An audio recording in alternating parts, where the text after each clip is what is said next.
కష్టపడే అమ్మాయిలు పొరపాటున కొంచెం అందంగా ఉన్నా లోకానికి ఆ అందం వెనకున్న కళ, కష్టం, కసి, కన్నీళ్లు కనిపించవు. అంతా ఆ అందం వల్లే వచ్చాయనుకుంటారు. అసలు అందం అంటే ఏంటి? అది రూపమో, రంగో, అలంకారమో కాదు. అందం అంటే గుణం. Address us by our qualities. MS Subbalakshmi అంటే భక్తి, అందం కాదు. మదర్ తెరెసా అంటే కరుణ, అందం కాదు. సరస్వతి అంటే విద్య, దుర్గా అంటే ధైర్యం. నీ గుణాలే నీ సంతకమవుతాయి, నీ అందం కాదు.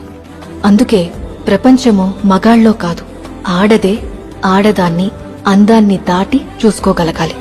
అలా అందాన్ని దాటి చూస్తే ఆడదానిలో ఒక సముద్రమే కనపడుతుంది. గుణాలతో నిండిన ఒక దేవతే దర్శనమిస్తుంది.